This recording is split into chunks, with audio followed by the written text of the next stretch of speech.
What is the Rebbe's position on family planning? So just to say, number one is that the Rebbe spoke about it on countless occasions. And it's obvious that in this short, condensed time, we won't mention all the things the Rebbe said about it. There is a lot that the Rebbe spoke about it. The general position is the concept that when Hashem gives us something good, Hashem knows what He's doing, and He also gives us the tools with which to use it. When Hashem gives us the greatest possible gift, which is Hashem gives us a child, He also gives us, together with that child, all the necessary channels and brachas that come with it, whether it's parnasa, whether it's the ability to educate the child, whether it's the ability to pay for whatever is necessary for the child. It all comes, new brachas are opened up together with it. And therefore the general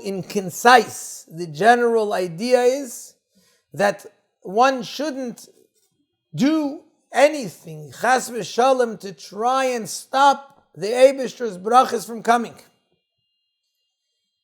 We have an obligation to bring down the Eibishter's brachas in every way possible. This is what hastens the coming of Moshiach. Ein ben David bat yichlu neshamis shebaguf.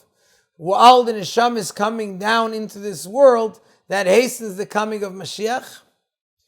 And more than that, not more than that, but together than that, with that, this is what Hashem wants from us in this world, to bring children into the world, to make sure that they're raised in the proper way. And if we doubt that we'll be able to cope with it, Hashem gives us the tools with which we're able to cope with it. New channels open up in Parnasa, new channels open up in everything else we may be looking at.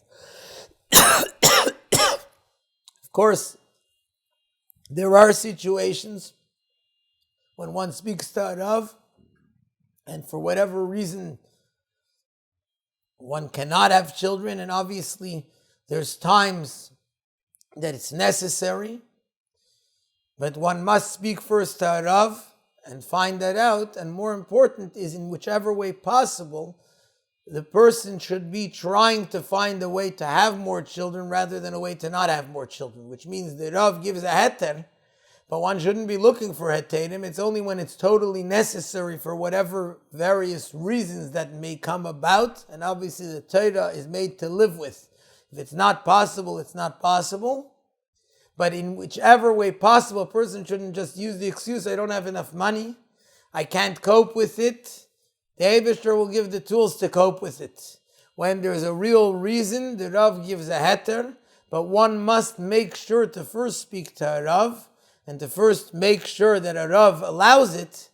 But in whichever way possible, the Rebbe very often mentions the saying of the Tzemach Tzedek that one must have Mesirus Nefesh, self-sacrifice to have children, which the Rebbe explains as Mesirus Nefesh, both in physical things as well as in spiritual matters. One must have in every possible way Mesirus Nefesh to fulfill the will of Hashem of bringing children into the world in whenever it is physically possible, without chas v'shalom putting the mother or putting the parents into whatever situation that may be a dangerous situation, God forbid. In whichever possible way, one must have Mesirus Nefesh to try and bring more and more children into the world, and with this to hasten the coming of Moshiach.